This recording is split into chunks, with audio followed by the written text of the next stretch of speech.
do not remember her being so rocky. So I'm floating on it. Anastasia, she's amazing. Kia ora, my name's Zoe Stevie, and I'm your vocal coach for today because we are going to be deep diving on Anastasia and her performance of Sick and Tired. Now, we know Anastasia is an amazing vocalist, but she has this really distinct quality to her voice, and I want to show you how you can create it. How does she create these really big, belty, almost sounds, and what the difference is between her belt and her chest voice, even when she goes higher up in the range. We're going to talk all about it and her vocal technique. Let's get straight to it.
Gosh, is she not just the most amazing singer?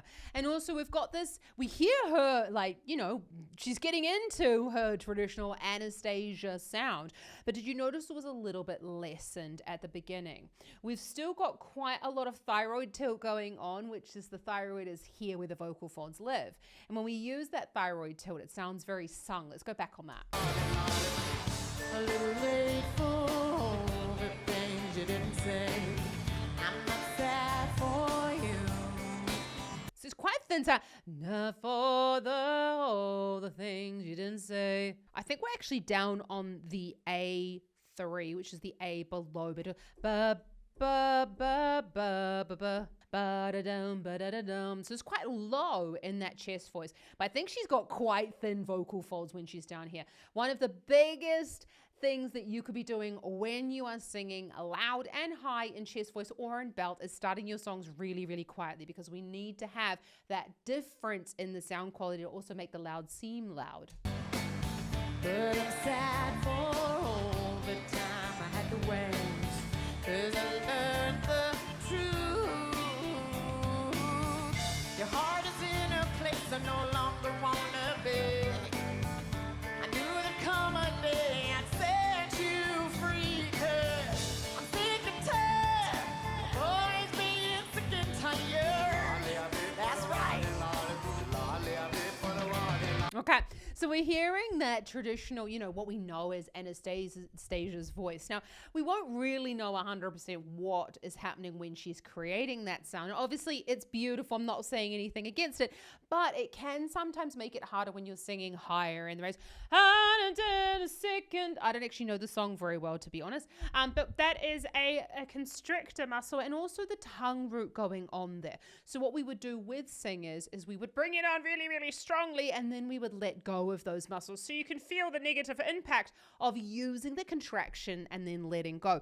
This happens quite a lot with singers. Actually, just today I was working with a singer on exactly this, on feeling where that is within the throat and releasing those muscles. I knew there'd come a day I'd set you free, 'cause I'm sick and tired of always being sick and tired. Can you hear that? I'm sick and tired. And she released it. So not only did the vowel help her release it, but also as you're going higher, you can't really do it anymore. That's right. Your love isn't fair. You live in a world where you didn't listen and you didn't care.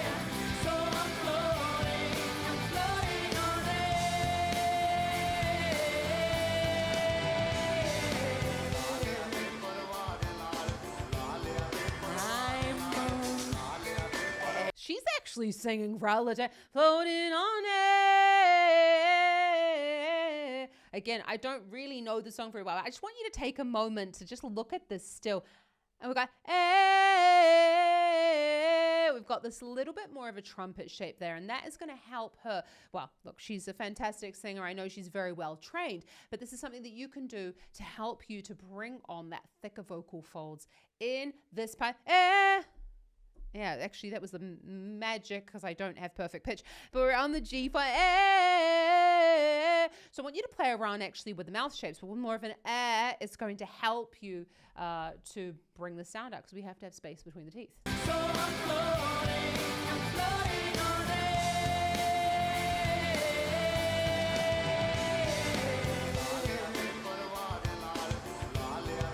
So you notice as well. I mean, she could have sung that for much, much longer.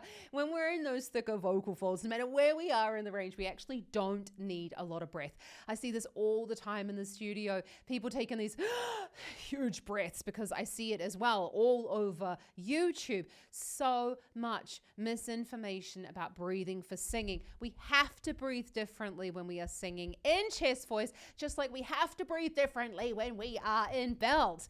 But that is a very specific technique we're talking about for different people, and it's not just one rule that rules them all. So if you're wanting to learn how you can breathe better for your singing, and I'm talking about learning for all of the different styles of singing and all of the different vocal qualities, then you need to apply for my one-to-one training. We have a couple of spaces coming up in the Vocal Academy so you can get really specific help with your chest voice technique, because she's got amazing technique and she's even in a corset and she's still got these huge long phrases. And you didn't care, so I'm floating on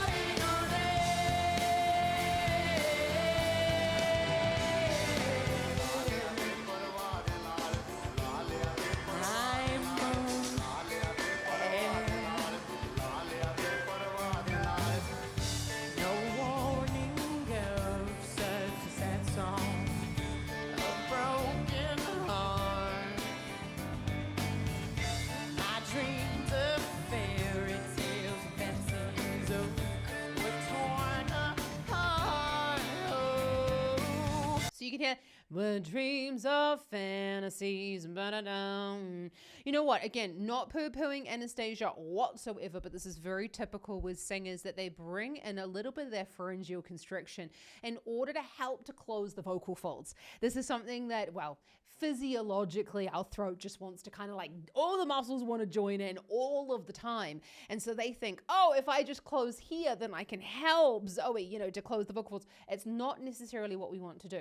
Obviously, if we are wanting to sing like Anastasia, that's also absolutely fine. But you'll notice that as she's going high, I hope she's going high, I don't really know the song. As she goes higher, as she's gone lower as well, it's disappeared, because it's very hard to do in those extremes of the ranges.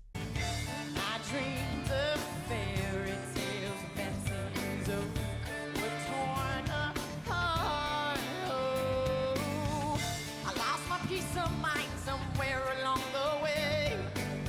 I knew there'd come a time you'd hear me say, come on, I'm sick and tired of what? Woo! Preach to the choir, baby. That's what I say. Your love isn't fair. You live in a world where you didn't listen and you didn't care. So I'm floating on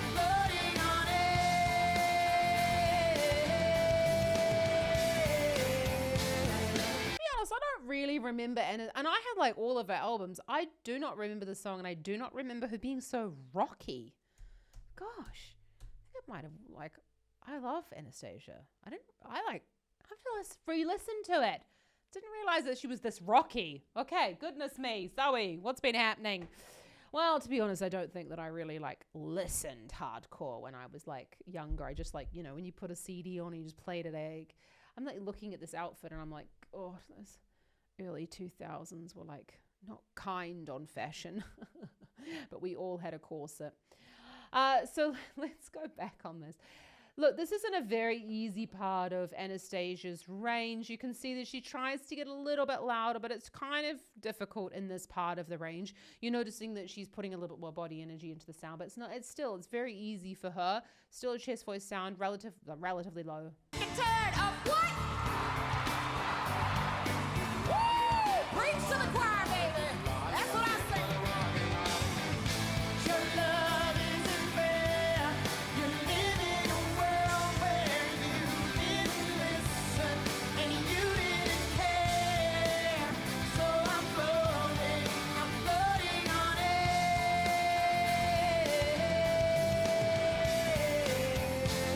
You can hear that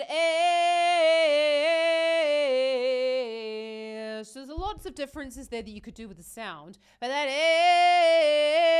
she's got a lot of tightening going. That's what's creating that. It's actually probably a bit of twang going on, which is the area above the larynx that's creating that tightening. And then we've got a high tongue as well for the air, which is what's going to be creating that brighter sound. If we were wanting to make that darker, we'd need to drop the tongue slightly. With warning, don't necessarily always drop the tongue, yeah?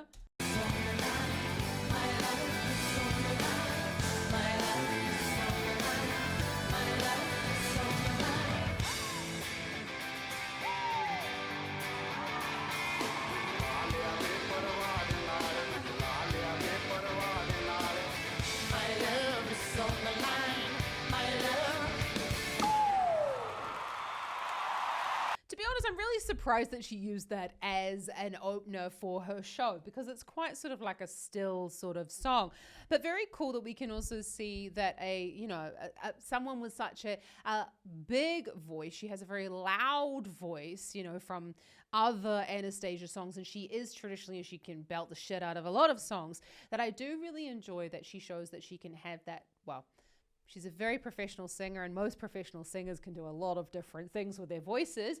But I love that she's also showcasing that in her songs and showing that there are the quiet moments and the louder moments, because it's so important to do that type of cross training. But if you're wanting to work on this part of the voice, this is actually a really good song for the chest voice quality, because we're relatively low in the range and we're not going too high, and there's not a lot of movement. So we're sort of staying on quite stable notes, which is exactly what I tell my students when they're looking for chest voice songs, to really be focusing on staying in a certain pitch range and not going too crazy, which sort of tends to happen with the songs that are playing on the radio at the moment. So you can get my free Find Your Chest Voice challenge down in the description below. I've also got an advanced singing lesson for those who feel like their chest voice is sitting really perfectly and just want a little bit of extra help with their tongue position and singing. You can check it all down there. Anastasia, she's amazing. Can't wait to see you around here next time. And just remember, anyone can learn to sing. It's just a set of muscles, and that's what I'm here to help you do. I've been a vocal coach for 18 years, helping, I think I worked out the other day, like over 1,000 singers with their vocal technique. I feel so privileged that they have trusted me to work with their voices, and I hope you do as well. It's been really awesome to see you. Check out some more Anastasia up here, and I'll see you around here next time. Happy singing. Ka kite anō.